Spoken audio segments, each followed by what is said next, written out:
देखिए ये जो चैप्टर है इंडिगो, लुईस फिशर ने लिखा, उनकी एक बुक से एक एक्सर्प्ट, एक छोटा सा पार्ट हमने लिया है। और आसान चैप्टर, बहुत आसान चैप्टर है, लेकिन यहाँ पर भी जैसे कि आपने पहले भी देखा उसमें रेड ट्रैप में, इसमें भी वर्ड्स बहुत अच्छे यूज किए गए हैं। इंडिगो में बात जो है वो लुईस फिशर मिलने जाते हैं महात्मा गांधी जी से, और वो उनसे मिलने जाते हैं 1942 उनके आश्रम सेवाग्राम में। ये आपको याद रखना है। उन्होंने कहा कि आपने कैसे शुरू किया, कैसे आपने अंग्रेजों के खिलाफ ये बातचीत शुरू की। तो उन्होंने कहा कि अब वो जो जिक्र कर रहे हैं वो देखने लायक है। 1916 दिसंबर 1916 लखनऊ सेशन ऑफ कांग्रेस, और इस कांग्रेस सेशन के अंदर कितने डेलीगेट्स थे ये आप मुझे कमेंट करके बताएंगे। इस सेशन में गांधी जी होते हैं, और यहां पर जब बातचीत चलती है तो एक व्यक्ति आता है उनके पास जिसका नाम है राजकुमार शुक्ला। राजकुमार शुक्ला जो है, राजकुमार शुक्ला दिसंबर 1916 के इस एनुअल सेशन ऑफ कांग्रेस में, एनुअल कन्वेंशन में गए हुए थे। राजकुमार शुक्ला क्या कहना चाहते थे? राजकुमार शुक्ला जो है चंपारण से आते थे, चंपारण से, और चंपारण में एक सिस्टम था जिसके खिलाफ ही बात करने आए थे, और उस सिस्टम का नाम था share cropping pattern. Share cropping pattern. अब क्वेश्चन आ जाता है what was the share cropping pattern. इसमें क्या था शेयर क्रॉपिंग में कि आप जो चंपारण की जमीनें थी, वो चंपारण की जमीनें ओन की जाती थी ब्रिटिश लैंडलॉर्ड्स के द्वारा, और इंडियन पीजेंट्स उन पर काम करते थे। अब उन लैंडलॉर्ड्स ने क्या सिस्टम किया था कि आप अपनी जमीन का 15% या 3/20, याद रखिएगा, मैं आपको एक बात बता दूं, आप मान लीजिए 3/4 लिखा है, 3/4 को आप क्या लिखते हैं, ये देखिए आप इसको लिखते हैं 3/4। 3/4 नहीं होता है, ऊपर वाला जो पार्ट है वो एज इट इज लिख दीजिए 3, नीचे वाला जो होता है उसके साथ एस लगता है 3/4। तो 3/20 नहीं है, 3/20। तो शेयर क्रॉपिंग पैटर्न में 15% लैंड होल्डिंग या 3/20 लैंड होल्डिंग आपको इंडिगो उगाना होगा इतनी जमीन पर, और सारा का सारा इंडिगो आपको किसको देना होगा? एज अ रेंट देना होगा लैंडलॉर्ड्स को। सारा इंडिगो रेंट के रूप में आपको देना होगा। यहां तक भी ठीक था। गड़बड़ क्या थी? इस रेंट पे, अब देखिए ये सारा रेंट दे दिया आपने, ठीक है, अब ये इंडिगो है महंगा, तो प्रॉफिट किसके पास आएगा? सारा का सारा प्रॉफिट आएगा लैंडलॉर्ड्स के पास। और ये इंडिगो जो है ये जमीन की उपजाऊ शक्ति को बहुत कमजोर कर देता है, फर्टिलिटी के ऊपर बहुत एडवर्स इंपैक्ट होते हैं। नुकसान किसका होगा? पीजेंट्स का नुकसान होगा। इस सिस्टम की इनजस्टिस जो है, इसको देखते हुए कि आप अपनी मर्जी से कुछ नहीं उगा सकते, आपको इतनी पर तो ये उगाना ही होगा, इसकी शिकायत करने के लिए पहुंचे थे एनुअल कन्वेंशन ऑफ कांग्रेस में। राजकुमार शुक्ला से किसी ने कहा कि आप गांधी से मिल लीजिए, गांधी से मिलते हैं, इसके बारे में बात करते हैं, आप चंपारण चलें मेरे साथ। गांधी उसको कहते हैं कि मेरे पास जो है अभी तो बहुत काम है, मुझे कानपुर जाना है। तो कोई बात नहीं। अब ये व्यक्ति जो है, अब इसके लिए एक फ्रेज यूज होता है, illiterate but resolute. Rajkumar Shukla was a resolute person. He was resolute, determined, पूरी तरह से दृढ़ संकल्पी व्यक्ति था। कैसे? क्योंकि जहां जहां गांधी जी गए ये उनके साथ गया, उनके पीछे पीछे रहा, उनसे लिटरली बेग किया कि प्लीज सर आप कोई डेट फिक्स कर दीजिए। आखिरकार गांधी जी जो है इस व्यक्ति की इसी रेजोल्यूट जो क्वालिटी थी, इसी से इंप्रेस होके और इसको कहते हैं कि मुझे इस डेट को जो है कलकत्ता आना है और वहां से हम चलेंगे, ठीक है। और वहां पर भी ये व्यक्ति टाइम पे पहुंचा। ये इलिटरेट जो वर्ड है इसको आप लिख सकते हैं अनलेटर्ड भी। अनलेटर्ड का मतलब भी जो व्यक्ति पढ़ा लिखा नहीं है, अनपढ़ है।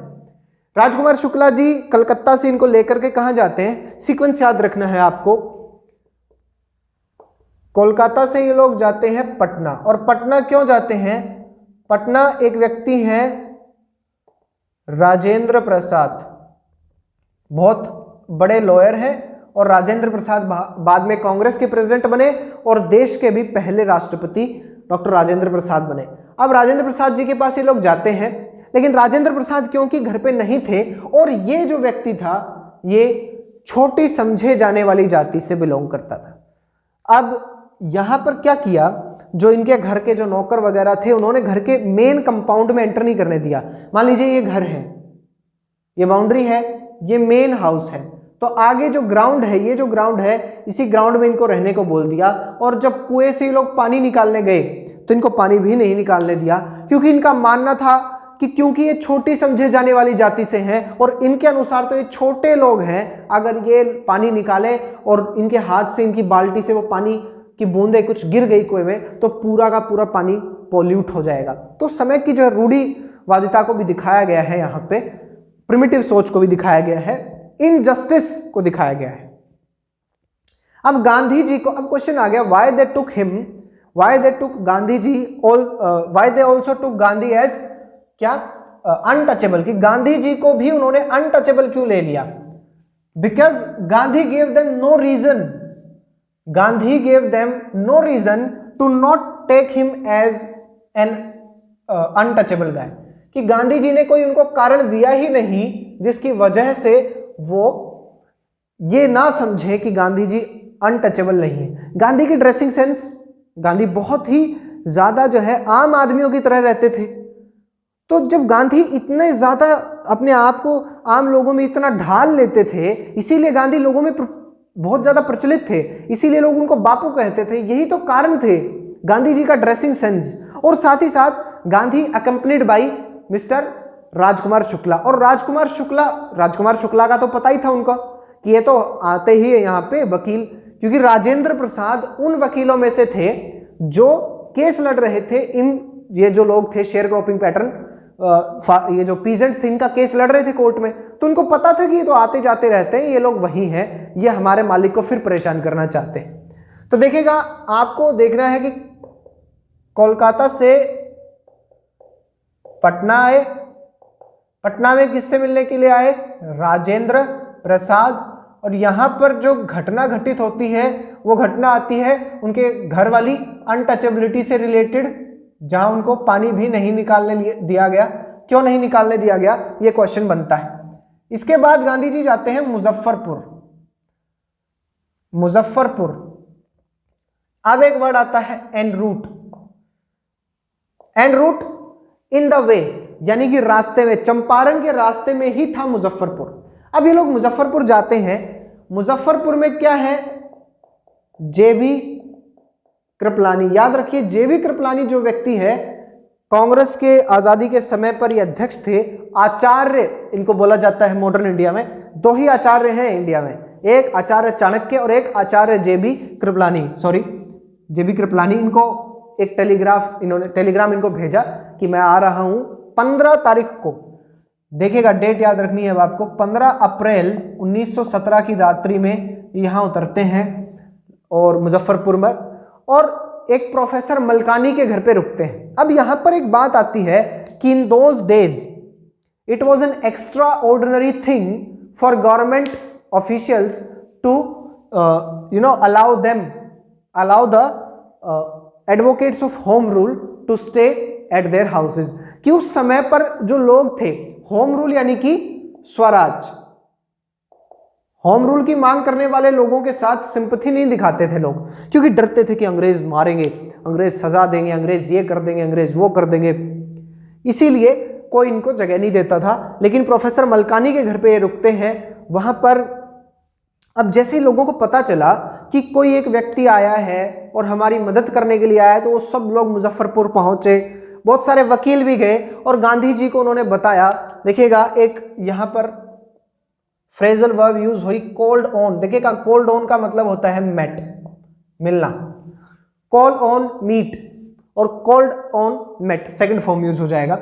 मिलते हैं गांधी जी से और गांधी जी को बताते हैं कि सर, हम इतनी बड़ी फीस चार्ज करते हैं, हम इतने महंगे लॉयर हैं। गांधी जी उनको चिल्ला के कहते, तुम बहुत बड़े लॉयर हो, हम अफ्रीका से लड़के आए हूं, तुम बताओ। अब उनको समझाया कि आप जो है लो कोर्ट्स अब यहां पर बिल्कुल ही यूजलेस है। हमारे किसान दबे हुए हैं, एक्सप्लॉयटेशन हुआ है, कोई फायदा नहीं है ऐसे में लो कोर्ट्स जाने का।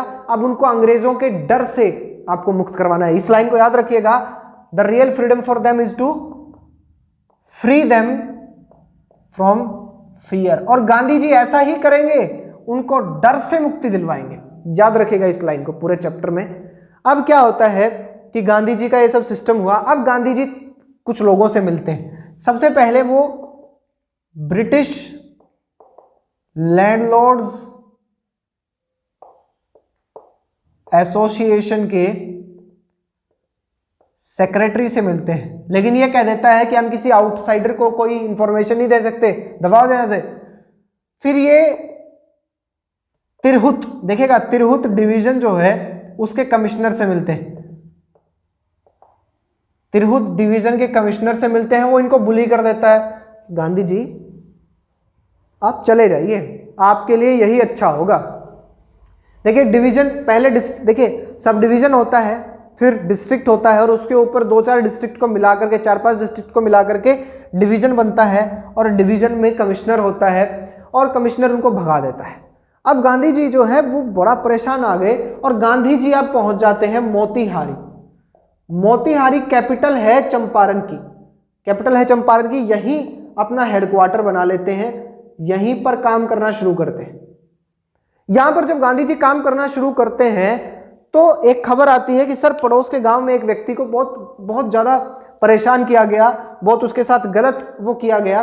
तो गांधी जी उसकी बात सुनने के लिए एक हाथी पर बैठ करके चले जाते हैं, और रास्ते में ही जो जिले का एसपी है उसको ऊपर से खबर आती है कि गांधी को पकड़ दो, ये क्या कर रहा है यहाँ पे।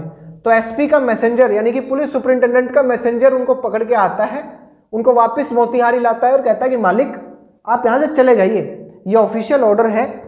अब गांधी जी उसके नीचे लिखते हैं कि मैं नहीं मानूंगा आपके ऑर्डर्स को, मैं नहीं मानता, मतलब जाने की कह रहे हैं, वो कहते हैं ना बुलाती है मगर जाने का नहीं। तो गांधी जी ने भी कहा कि तुम बुलाते रहो, मैं आऊंगा ही नहीं। अब कोर्ट से उनको समन आता है, देखिएगा ये कभी भी नहीं लिखा जाता है, Gandhi ji received a summon and Gandhi ji received a summons, ऐसा लगता है, समन्स होता है। ए के साथ आप सोचोगे कि ये क्या कर दिए हो तुम, अंग्रेजी के ऐसी तैसी करे, लेकिन समन्स होता, आपकी बुक में भी समन्स लिखा है। गांधी जी कोर्ट में बात आती है। अब गांधी समझदार हैं, गांधी पागल थोड़ी हैं। गांधी सारी खबर लिख देते हैं जेबी कृपलानी को कि कल सुबह फटाफट अपने कुछ इन्फ्लुएंशियल लोगों को लेकर के यहाँ पहुंच जाना, वकीलों को लेकर के। वॉइसरॉय का भी भेज देते हैं कि सर ठीक नहीं होगा, आप लोगों की जो है यहाँ पर आप लोगों को दबा रहे हैं, और मुझे भी बुला लिया। गांधी जी जाते हैं, सब बातें होती हैं। अगले दिन the town of Motihari was black with heads, बहुत ज्यादा बड़ी संख्या में लोग खड़े हैं कोर्ट के बाहर, and Gandhi is inside the court, और पुलिस उनको संभाल रही है। Now there comes a line that Gandhi was giving them concrete proof that there might hitherto dreaded and unchallenged could be challenged by Indians। ये जो लाइन है hitherto यानी कि अब तक till now, dreaded जिसने लोगों को डराया, भारतीयों को डराया, and unchallenged यानी कि अब तक उसको चैलेंज कोई नहीं कर पाया, अब भारतीय उसको चैलेंज कर सकते हैं। फ्री वाली बात आ गई ना, डर से मुक्ति दिलाने वाली। तो यहां पर जब अंग्रेजों से डर के लिए ये लोग किसी एक आदमी को अपने घर में जगह नहीं देते थे, आज वो लोग अंग्रेजों के एक अदालत के सामने खड़े होकर प्रोटेस्ट कर रहे हैं। wasn't it a proof कि Gandhi was really working for their liberation from their fear। अब ऐसी सिचुएशन में जो प्रोसिक्यूटर है वो कहते हैं कि सर ये तो माहौल नहीं बन सकता, आप फटाफट आप कोई और दे दीजिए। And now Gandhi pleaded guilty. यहां से क्वेश्चन आएगा, भाई गिल्टी मान लिया, गांधी जी ने कहा हाँ सर मेरी गलती है, मैं मानता हूं मैं दोषी हूं। अब जज भी समझ गया कि यह आदमी बहुत शाना आदमी है। मैंने कहा सर मेरी गलती है, लेकिन मैं मानता हूं मेरी एक उस समय की सिचुएशन जो थी, I was in A conflict of duties, उन्होंने कहा कि मैं कॉन्फ्लिक्ट ऑफ ड्यूटीज में था, मैं एक लॉ ब्रेकर के रूप में गलत एग्जाम्पल नहीं सेट करना चाहता था, मैंने इसलिए नहीं, एक तरफ तो ये था कि मैं कानून मान लूं और एक तरफ ये था कि मैं जिस काम के लिए आया हूं, मैं जिस ह्यूमैनिटेरियन यानी कि मानवता और मैं जिस नेशनल सर्विस के लिए यहां आया हूं, लोगों की समस्या को सुलझाने के लिए, मेरे सामने दो चीजें थी। मैंने मना कर दिया कोर्ट में आने के लिए, इसका कारण यह नहीं था कि मैं कानून की इज्जत नहीं करता, I have no respect for lawful authority, but I declined because of voice of conscience, यानी कि मैंने अपनी अंतरात्मा की आवाज सुनी और मैंने प्रेफरेंस दी अपने लोगों की भलाई को, अपने राष्ट्र की भलाई को, और इसलिए मैं यहां नहीं आया। जज ने फिर आखिरकार उनको जो है बेल दे दी कि ठीक है, मैं बाद में आपको सुनाऊंगा, और तब तक आप जो है एट लिबर्टी, यानी कि एक तरीके से बेल उनको दे दी। अब गांधी जी, यहां एक इंपॉर्टेंट बात आती, गांधी फिर से लॉयर्स से मिलते हैं और उन लॉयर से पूछते हैं कि अगर मैं जेल चला जाता तो बोले तो क्या, तो हम अपने घर चले जाते। तो उन्होंने कहा इन लोगों का क्या होगा? उनका सर इनका क्या होगा ये हम कैसे बताएं, हम तो केवल इसलिए हम आपकी हेल्प करने के लिए थे, आप चले जाते तो हम चले जाते वापस अपने घर पे, आप नहीं रहते तो। अब गांधी इस बात से बहुत पेंड हुए, गांधी ने इनसे बातचीत किया। एट लास्ट इन लोगों को समझ में आया कि यार गांधी आउटसाइडर होते हुए भी इतना सब कुछ करने को तैयार थे इन लोगों के लिए। हम इनके पड़ोसी जिले के लोग, चंपारण के पड़ोसी जिले के लोग हम लोग हैं, हम लोगों ने इनको लो कोर्ट्स में जो है वो किया है, प्रेजेंट किया है, रिप्रेजेंट किया है, हम क्यों नहीं? इसीलिए इन लोगों ने भी कहा कि yes we are ready to go jails, और तब उन्होंने कहा the battle of Champaran is von.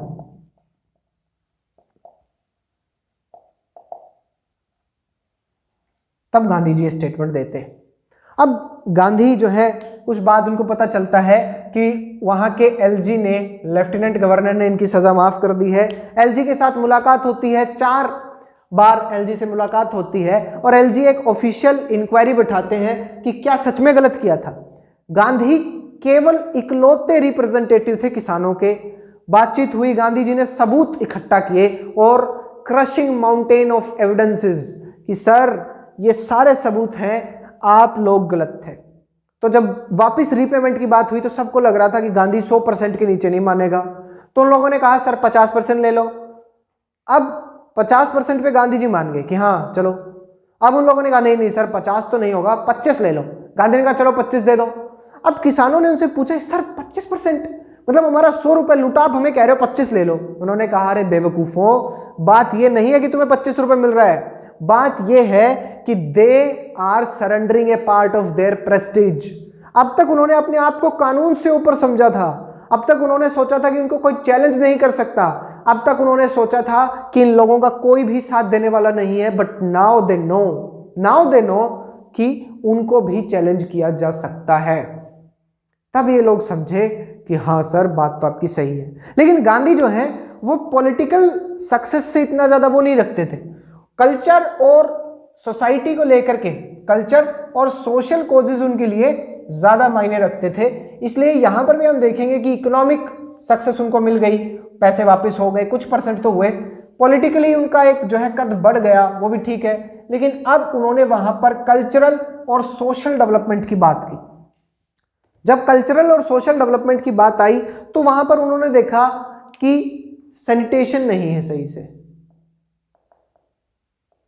Sanitation नहीं है, हेल्थ कंडीशंस बहुत खराब है, एजुकेशन का लेवल बहुत नीचे है।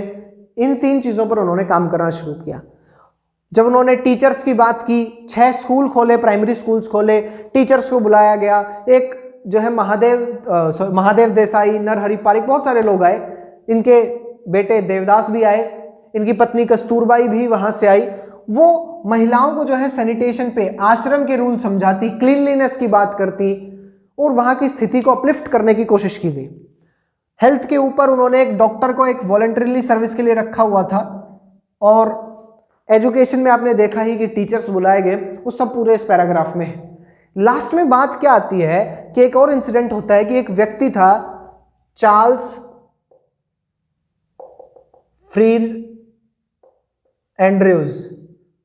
चार्ल्स फ्रीर एंड्रयूज ये एक व्यक्ति, चार्ल्स फ्रीर एंड्रयूज एक ब्रिटिश था और ये गांधी जी का डिवोटी बन गया।